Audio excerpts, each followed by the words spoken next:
Boa noite. Que a graça e a paz de Deus, nosso Pai, do Senhor Jesus, estejam com vocês. Queridos, a gente está numa série, né? Hoje é a terceira mensagem dessa série. Pedi para a Joyce passar para a gente o vídeo.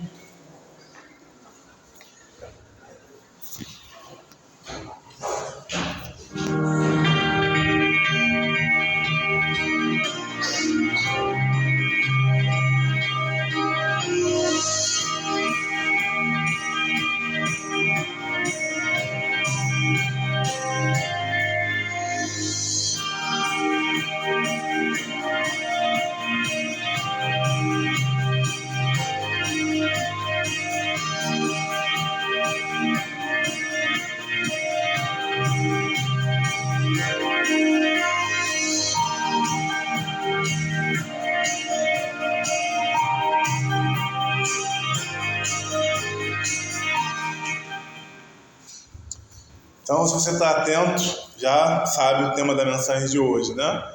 Quando tudo se fez novo, mesmo quando tudo parece bem. É o que a gente vai tratar hoje. Vamos ler o texto? Lucas, Evangelho de Lucas, capítulo 19, versículo 1. Lucas 19, 1. A gente vai ler até o 10. Mas antes de ler, vamos orar? Pai Celeste, que a Tua palavra, ó Deus, possa viver nas nossas vidas, Senhor. Tu, ó Deus, que nos sondas e nos conhece. Tu, Senhor, que muitas vezes revira a nossa vida do avesso. Tu, Senhor, que às vezes, literalmente, radicalmente, muda a direção que a gente está levando na vida.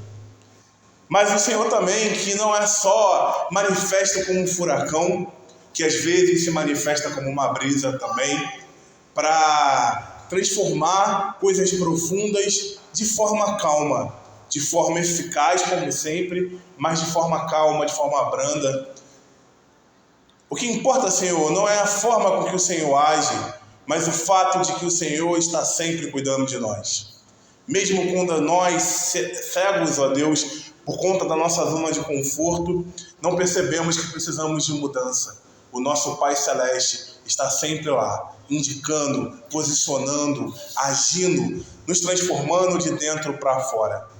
Que essa mensagem, Senhor, fale com todos nós, Senhor, porque ela nasceu do Teu coração, Jesus. Porque ela é através do Espírito Santo que ela chegou a nós enquanto fazíamos esse estudo, ó Deus, essa série para esse mês de janeiro. E que a gente saia transformado daqui.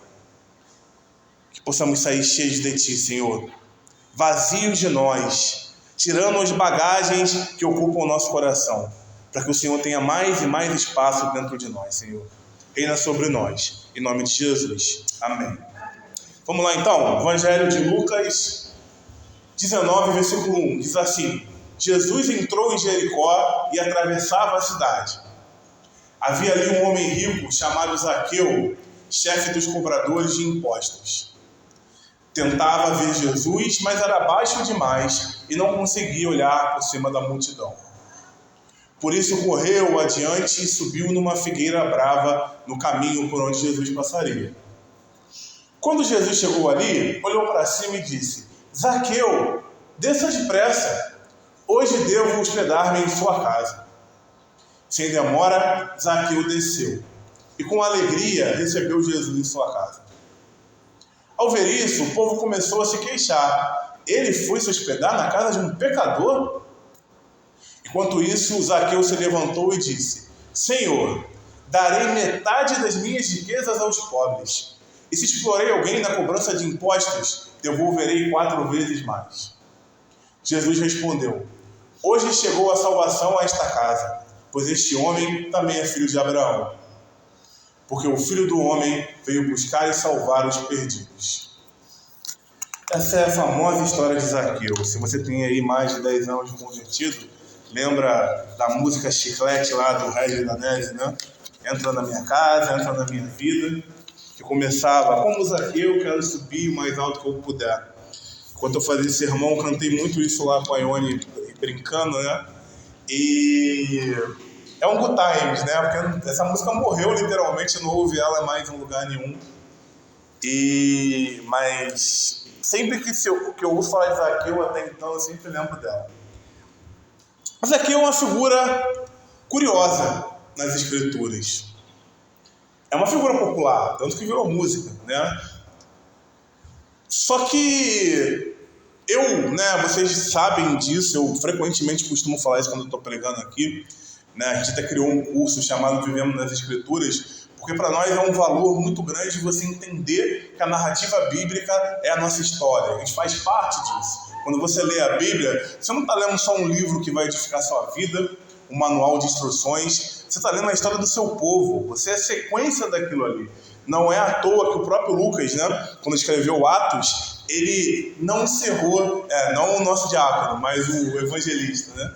Ele não encerrou a narrativa ali da prisão de Paulo. Ele deu continuidade, né? Porque a ideia que ele queria passar, provavelmente, né, isso os exegetas dizem, é que aquele que lesse aquele livro entendesse que nós somos a sequência daquela igreja, né? Existe até um ministério muito famoso de plantação de igreja chamado Atos 29. E o Atos termina no capítulo 28, 29, dando essa ideia de sequência. Então, sempre que você lê a Bíblia, procure entender, através da presença do Espírito Santo em você, que você está lendo a história do seu povo.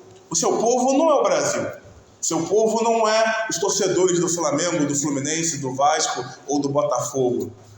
Não é a galera que trabalha com você. Seu povo é o povo que a Escritura narra a história.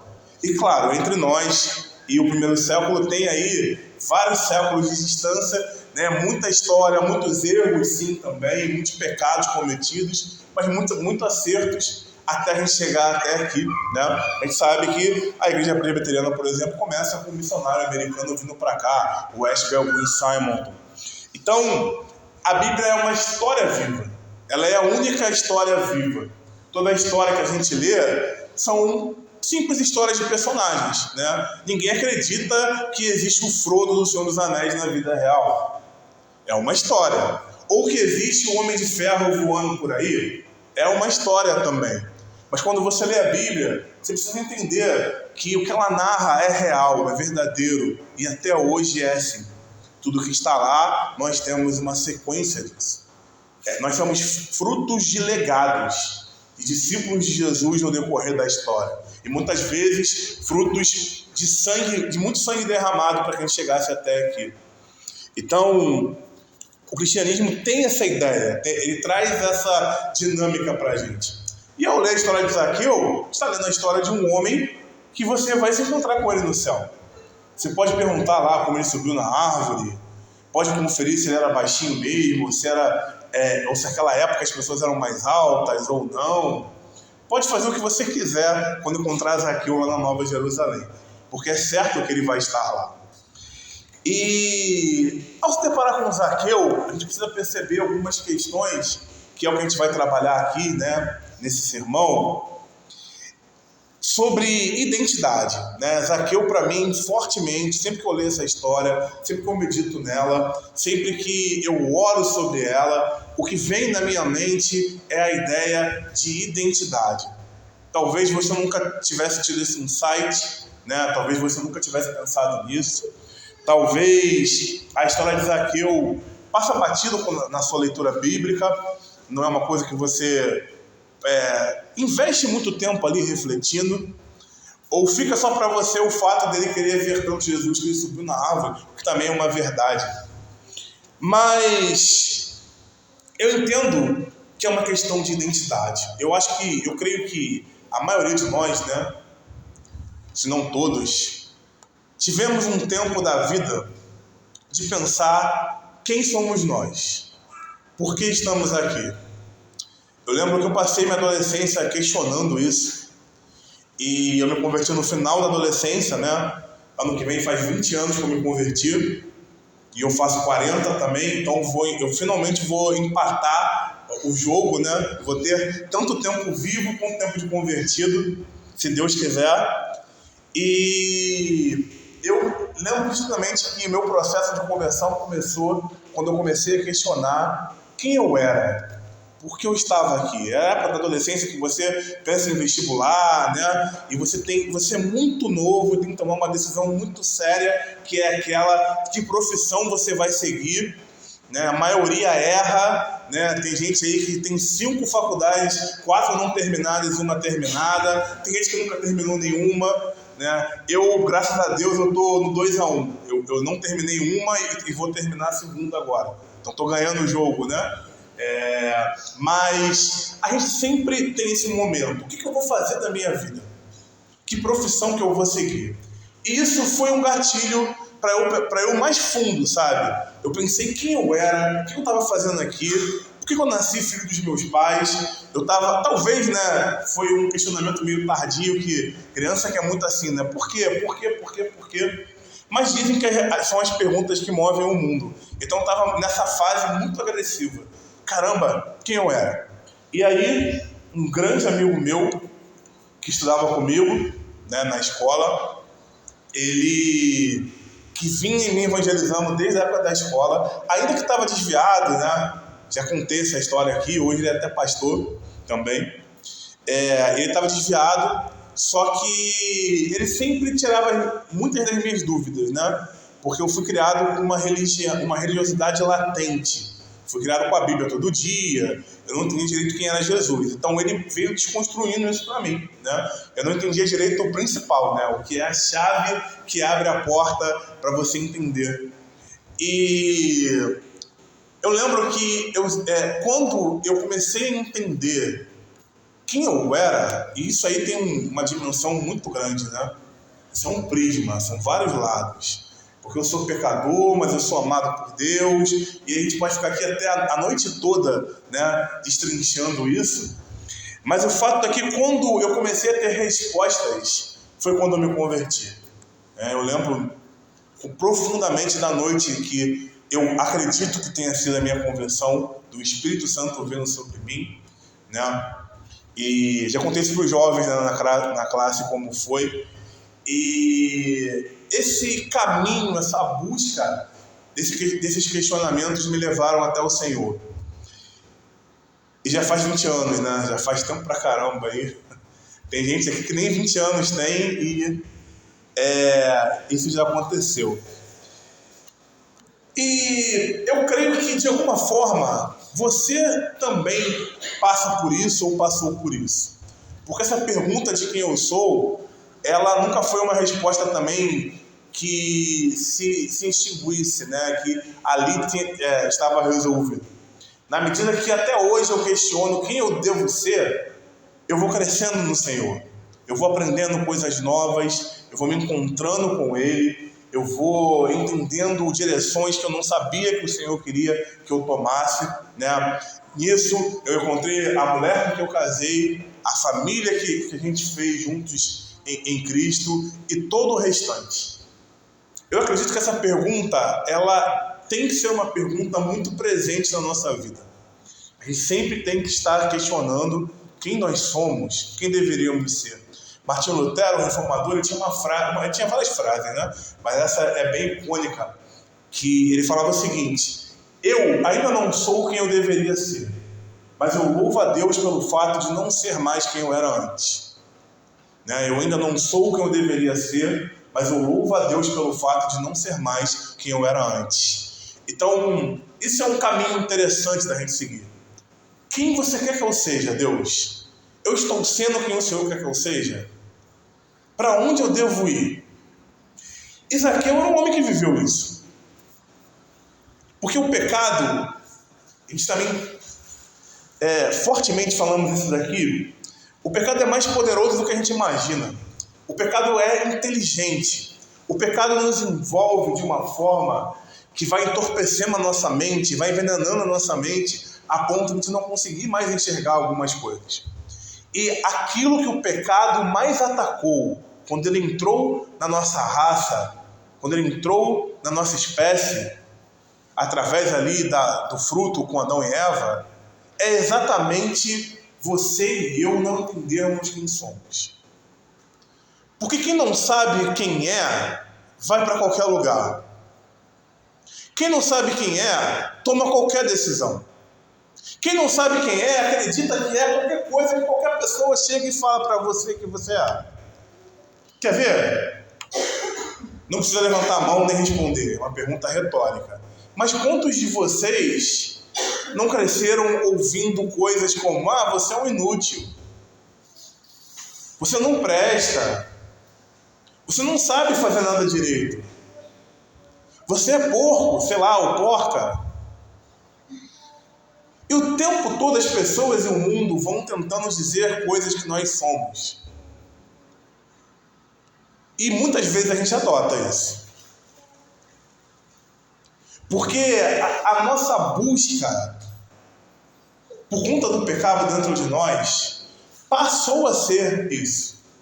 Por isso que eu disse, ainda que você não tenha investido tempo pensando quem você é, internamente você com certeza tem essa crise.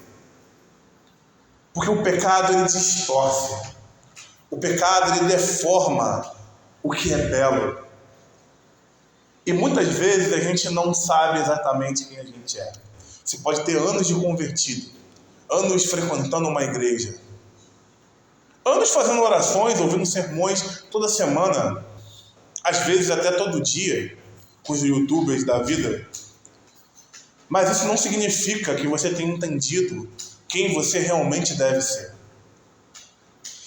E a história de Zaqueu mostra um pouco isso pra gente. João Calvino, reformador também, ele tinha uma frase, que eu também já repito essa frase várias vezes aqui, que o nosso coração é uma fábrica constante de ídolos. E tudo que a gente quer na vida, eu acredito que as mulheres até mais que os homens, mas nós também queremos como homens, é segurança. Ninguém gosta de viver inseguro. Ninguém gosta de viver sem saber se vai almoçar, jantar e tomar café no dia seguinte. Ninguém gosta de viver num lugar que você não sabe exatamente se você vai estar ali amanhã. Porque a casa não é sua, ou porque você não alugou aquela casa, se está de favor ou algo do tipo. Ninguém gosta disso. Até a pessoa mais pobre, que construiu a sua casinha ali num lugar de risco, que ela sabia que era de risco, ela quer segurança, ela não quer morar na rua, ela quer morar numa casa. Todos nós queremos segurança. E muitas vezes, a busca da segurança se torna um grande ídolo no nosso coração. Existem mulheres que são casadas com homens abusadores, porque de alguma forma se sentem seguras ali naquele ambiente. Isso não é incomum, infelizmente.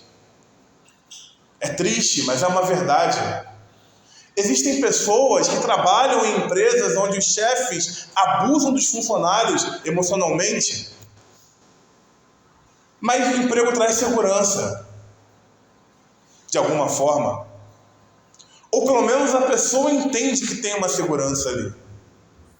Existem igrejas que são insalubres, sinagogas de Satanás, como Jesus fala em Apocalipse, mas as pessoas não conseguem sair dali, porque de alguma forma elas se sentem seguras naquele lugar.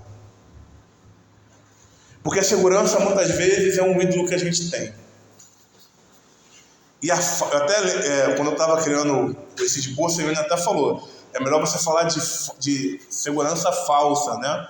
Evidentemente, são seguranças falsas os exemplos que eu citei. Mas para a pessoa não é falso. Para a pessoa realmente é verdadeiro aquela questão ali. E se tem uma coisa que o Senhor tem me mostrado, é que por mais que eu ache que a dor de alguém é besteira aos meus olhos, é uma dor real. E dores reais precisam ser tratadas de formas reais. Primeiro você ouve e cuida.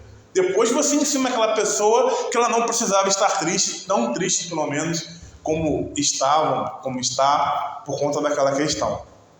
E é assim que é o modus operandi do Evangelho, que é o manualzinho que a Bíblia nos indica. E dentro desse contexto, olhando agora para valer em relação a Zaqueu, a gente começa a entender que o exemplo dele está ali mais para contar a história de um homem baixinho que teve que subir numa árvore para ver Jesus. Zaqueu era um publicano.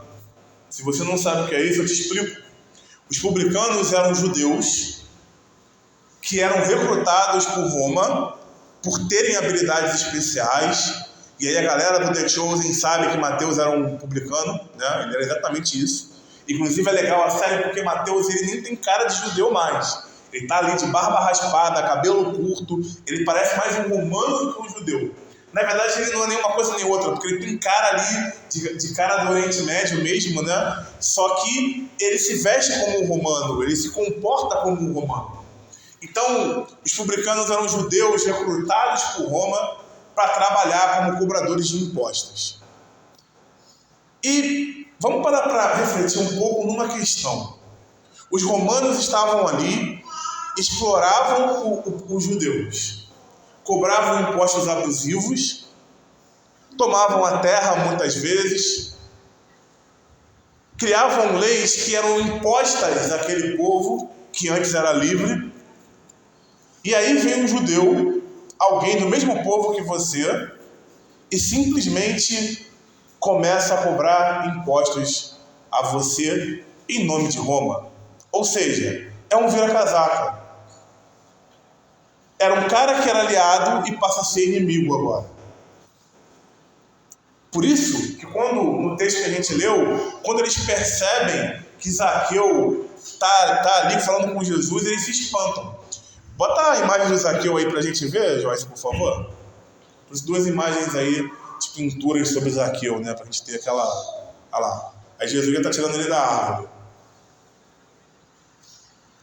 Mas aí ele tá na árvore, ó. A figueira brava. E esse homem e os publicanos eram extremamente ricos, porque eles tinham salário, eles podiam tirar ali um percentual dos impostos que eles cobravam, né? E aí, de novo, a galera do The Chosen sabe quanto Mateus tinha a grana dele lá, né, e tal, mas eram odiados pelo seu próprio povo. Eu lembro que numa das aulas a Joyce até lembrou pra gente que Mateus ele se escondia, né? Não podia sair na rua para, sei lá, comprar pão. Ele tinha que se esconder para que não fosse atacado. E o Zaqueu é a mesma coisa. Ele era publicano igual o Mateus. E esse homem, que não gostava de ficar lá no meio do povo, que tinha posses, que tinha uma segurança incrível financeira, principalmente comparado ao resto do povo, né? Lembrando que a região da Judéia, que é a Palestina hoje, era uma região extremamente pobre ali do Império Romano, era uma periferia, né? É comum você ver relatos romanos até desdenhando do que era aquele lugar. E o cara tinha grana num lugar muito pobre, e o rico num lugar pobre, ele fica ainda mais em evidência, porque ele é o cara do dinheiro. E esse era Zaqueu. Mas ele ouviu falar de um rabi, de um mestre chamado Jesus. E quando ele começa a saber que esse mestre estava ali perto da casa dele, ele tenta ver, mas ele é baixinho, ele não consegue. Ele não consegue ver Jesus. Tem muita gente de estatura normal e alta ali na frente dele. Então ele sobe numa árvore. E aí Jesus, quando vê aquele homem numa árvore, assim, nunca tem encontrado ele antes, o chama pelo nome. Fala, Zaqueu, desce daí, eu vou lá para tua casa. Não tenho nenhum lugar para ficar aqui mesmo, então eu vou ficar na tua casa. Eu e meus discípulos. E esse Zaqueu, que queria ver Jesus, provavelmente ficou extremamente espantado e alegre ao mesmo tempo. E ele desce da árvore, bota outra imagem, Joyce. Olha lá, Jesus ajudando ele a descer da árvore. E fala, tá bom, tranquilo, vamos lá para casa, não tem problema nenhum não. E aí, tudo que Zaqueu acreditava, tudo que Zaqueu vivia, começa a ser questionado na sua mente. Dá pra gente dizer que a vida de Zaqueu era muito boa. Dá pra gente dizer que não faltava nada para Zaqueu e para sua família. Dá pra gente dizer que Zaqueu tinha algo que a maioria de nós aqui, se formos honestos, vive buscando. que é a bendita estabilidade financeira. João até coçou a cabeça ali. A bendita estabilidade financeira. Os boletos tudo pago no débito automático. Cartão de crédito sem limites, gastou, pagou. Caiu lá, já está pago. A casa com piscina, no verão de 47 graus. Ar-condicionado ligado o dia todo, sem se preocupar com a light. Carrão, né? A gente sabe o perrengue que é ter carro velho, de 6 em 6 meses a gente tem que gastar um dinheiro com aquele carro, que acontece alguma coisa. Mas aqui eu não tinha isso. Tinha funcionário, vai lá, leva meu carro lá na Altese para poder comprar a peça. Ele tinha tudo. Mas ele começa a perceber que no fim das contas, ele não tinha nada. Ele começa a perceber que a estabilidade financeira que o Império Romano deu a ele, por ser um publicano, não significava nada quando ele olhava para a eternidade. Ele percebe isso porque os judeus, os homens judeus, isso é mostrado em qualquer lugar, inclusive no The Chosen também, eles eram instruídos com a palavra desde menino. Os judeus têm uma coisa chamada Bar Mitzvah, que com 12 anos, eu acho que é 12 anos mesmo, né? Por aí, né? 11, 12 anos, ali no início da puberdade, eles são instruídos nos caminhos judaicos, né? Da escritura hebraica ali, o Antigo Testamento, principalmente os 5 primeiros livros do Pentateuco, que é a Torá para eles. E eles sabem o que as profecias bíblicas no Antigo Testamento dizem, porque eles são instruídos nisso. Boa parte das mulheres judias não sabia nem ler, mas os homens, todos eles sabiam ler por conta da palavra, por conta desse ritual, que determina que aquele menino está virando um homem, está virando um homenzinho, um mocinho, como a gente chama hoje. E aquele menino passa a sua vida lendo a Torá, ouvindo a Torá nas sinagogas, ou no templo, que ainda tinha templo nessa época. Pouquinho depois ele vai ser destruído, mas ele ainda existia nessa época. Ouviam a palavra de Deus do Antigo Testamento o tempo todo. Então Zaqueu era um homem que sabia. Ele sabia que a maior promessa do Antigo Testamento era a vinda de um Messias. Um homem que Deus ia enviar, que ia fazer milagres, que ia fazer prodígios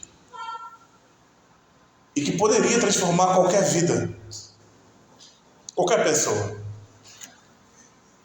E nesse tempo aí, já está em Lucas 19, né? Então já foi 18 capítulos antes de Lucas. Todo mundo ali naquela região já tinha pelo menos desconfiança de que Jesus era o Messias.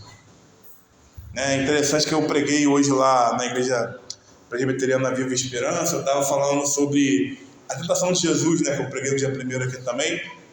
E ali nem Satanás entendia direito como Deus ia fazer Jesus ser o Filho de Deus. Agora é diferente. Já tem um retrato daquilo que ia se desenhar da história que a gente sabe. E quando Zaqueu ouve falar de Jesus, ele está tão aflito, ele está tão afim, ele está tão questionando quem ele é, quem ele deveria ser, o que Deus queria dele, que ele chega a subir numa árvore. Creio que muitos aqui já subiram em árvores. Eu nunca, nem tentei. E hoje também não, a gente não é lá muito amante da natureza lá em casa. A gente gosta de admirar, mas não de, né, cair dentro da terra. Mas assim, não é fácil subir numa árvore. Sendo um senhor, né, de estatura baixa, de bracinhos de Zaqueu lá, tentando pegar a árvore, não foi uma tarefa fácil que ele provavelmente se empenhou em fazer. Mas ele queria tanto ver esse Messias e não perder o fio da meada do Messias, que ele subiu numa árvore, sabendo que não ia conseguir enxergar, para ver esse homem. E aí Jesus, que é um caçador de eleitos, que ama a humanidade de uma forma que nunca ninguém vai amar, ele sabe da história de Zaqueu. Ele sabe do que está no coração de Zaqueu. E vai até ele e o chama pelo nome. E eu estou citando The Chosen direto aqui, nem tem essa cena ainda, né? Nem passou, mas porque a maior contribuição desse seriado foi me fazer entender que Jesus ia atrás das pessoas. A gente tem uma cultura evangélica, né, de eu aceitei Jesus, tal, e que às vezes dificulta a gente entender o que realmente é. O texto até que eu escolhi para a contrição de pecados fala isso, né? Não foi você que amou a Deus. Você não é capaz de amar a Deus. Você e eu éramos inimigos de Deus. A gente queria continuar na lama, chafurdando na lama, vivendo o pecado, vivendo o pecado, vivendo o pecado. Foi Deus que nos amou primeiro. Foi Deus que enviou o Espírito Santo para fazer a gente entender quem é Jesus. E aí, você e eu percebemos, cara, eu estou na lama. Eu preciso sair dessa lama. Porque não foi para isso que eu fui criado. E o The Chosen mostra isso. Jesus faz malabarismos para encontrar pessoas ali, né, na série que é inspirada nas Escrituras. E foi isso que Jesus fez aqui com Zaqueu. O primeiro versículo que a gente leu, ele fala: Jesus entrou em Jericó e atravessava a cidade. E se você começar a perceber, principalmente nos evangelhos sinóticos, que são os 3 primeiros, e é sinótico porque eles são parecidos, né? Um provavelmente serviu como fonte para o outro ser criado, que é Mateus, Marcos e Lucas. Você começa a perceber um Jesus que sempre o texto, geralmente, na verdade, sempre não, né? Eu aprendi com a Ione para evitar sempre e nunca.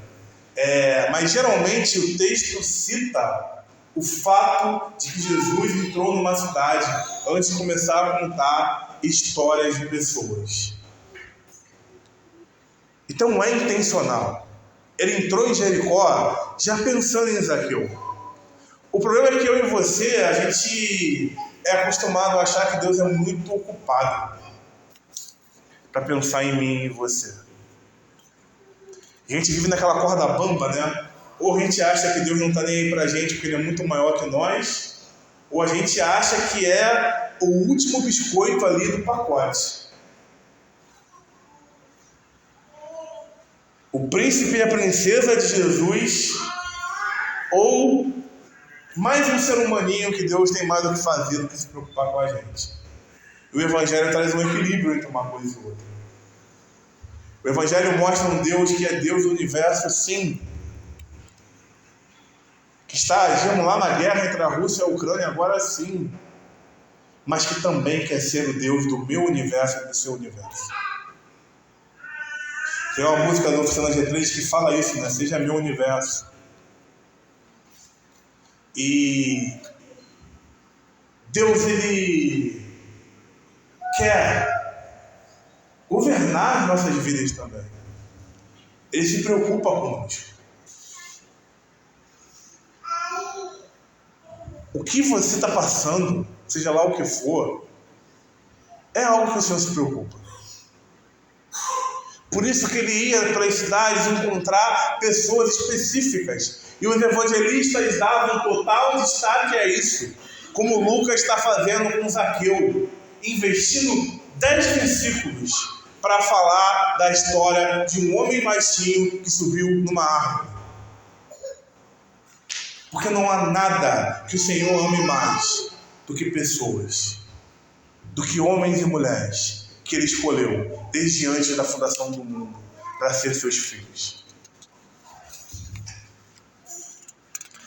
Zaqueu, ele começou a perceber que viver uma vida boa aqui não significa nada se você não tem Jesus.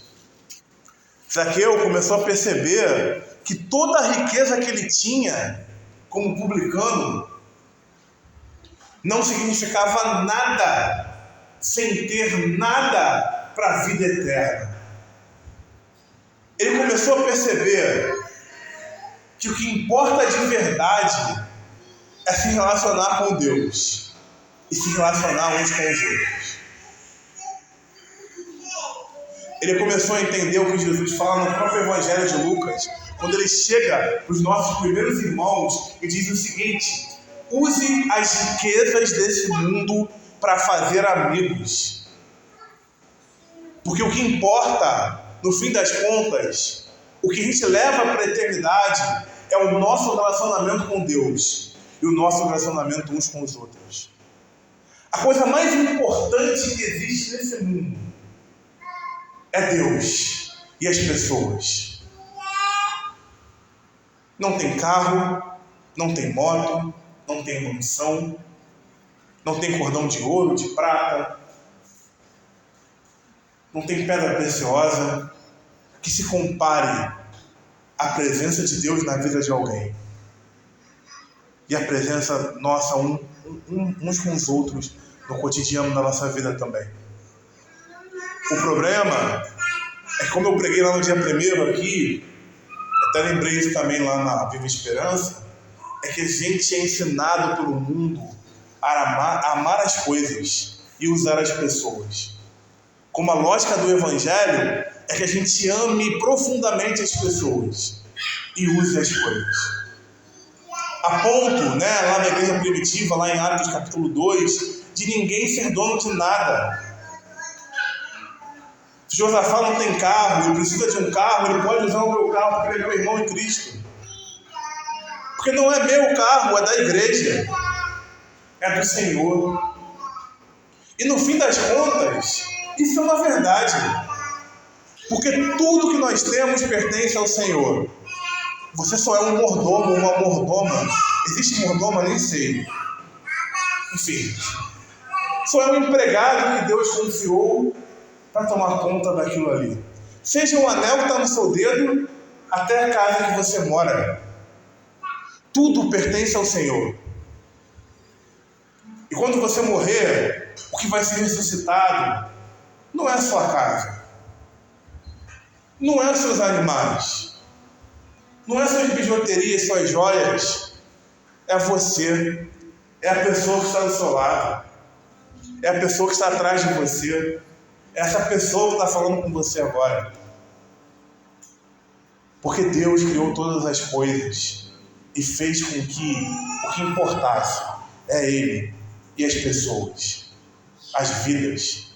Por isso que o cristão geralmente é alguém que luta contra o aborto, por exemplo. Porque ali é uma vida. No ventre da sua mãe, João Batista adorou a Jesus, como está lá no início do Evangelho de Lucas. Para mim, adorar alguma coisa tem que ser uma pessoa. Não sei para você. Eu nunca vi um robô adorando ninguém. Nem um animal. Mas uma pessoa, sim. Por isso a vida para a gente é tão preciosa. Ainda que ela esteja ruim nesse momento, o Senhor pode transformar, porque você está vivo. Por isso que Jesus diz que Ele é o caminho, a verdade e a vida. Por isso que Jesus diz que aquele que o segue terá vida e vida com abundância. Aquele que pertence a Ele terá a vida eterna. Porque nada é mais importante do que a vida. Quando Zaqueu percebeu isso, ele falou: todos os meus bens não significam nada. Se eu explorei alguém, eu restituo 4 vezes mais. Por isso que no decorrer da história do cristianismo, tantos homens e mulheres ricos venderam tudo que tinham e entregaram aos pobres para seguir a Jesus. Porque a gente é massificado no mundo, com Satanás controlando o pensamento desse mundo, para entender que você tem que viver uma vida para ter coisas. Meu pai não é cristão, ele fala uma frase que corta muito o meu coração. ele fala: eu vou gastar tudo que eu tenho e vou viver tudo que eu posso aqui. Porque quando eu morrer, vai ficar tudo para aí. Acabou. Mas eu e você, a gente não pode pensar assim. Porque o melhor que tem para nós é na outra vida, na eternidade, não é agora. Agora é hora de usar as riquezas desse mundo para fazer amigos, como Jesus ensinou. Para investir no reino, investir em pessoas, investir em igrejas, investir em missões, investir em você, na sua família, para crescer mais em Jesus, para conhecer mais Jesus. Essa é a hora. Esse é o momento que a gente tem que viver. O melhor de Deus já veio, que é Jesus, mas vai voltar para nos buscar também. Para a gente encerrar, quero que a Joyce coloque aquela outra imagem, Joyce. Quem é você? Não, essa não. Quem é você? Trouxe essas duas imagens aí, com rostos com ponto de interrogação.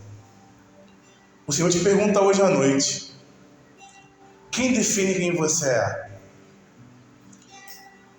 Quando Paulo fala que Satanás é o príncipe desse mundo, ele está falando que Satanás, ele governa o Palácio do Planalto. Ele governa a Casa Branca.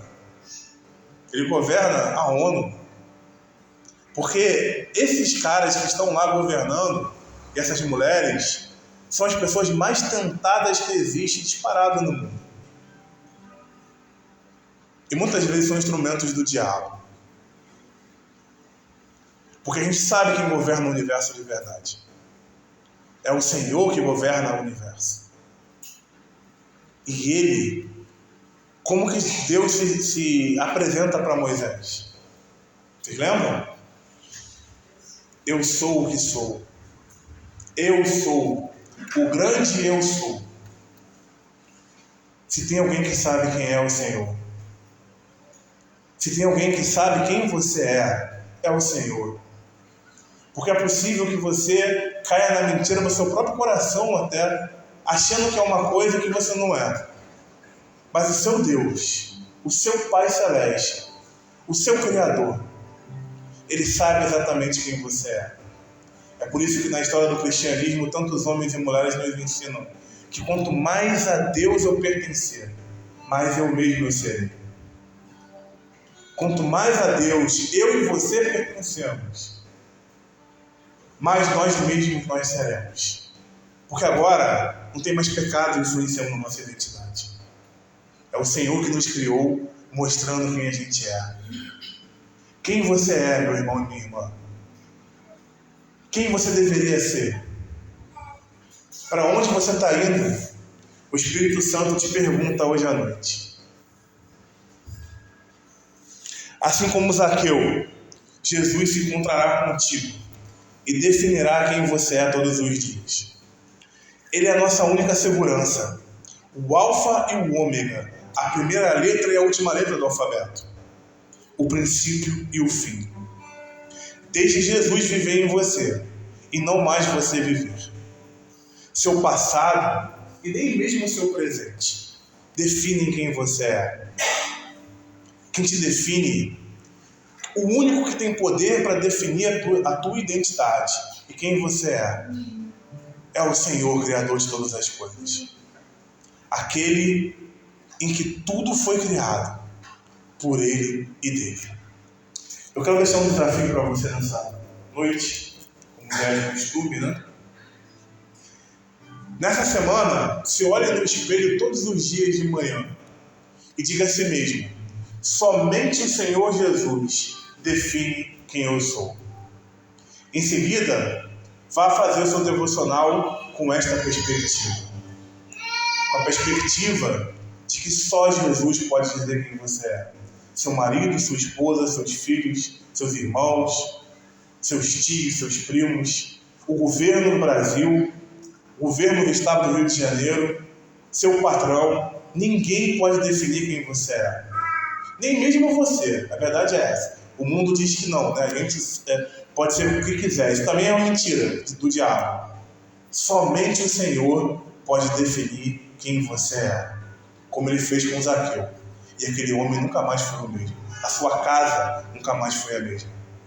Te convido a ficar de pé, vamos louvar o Senhor e depois eu volto para a gente orar.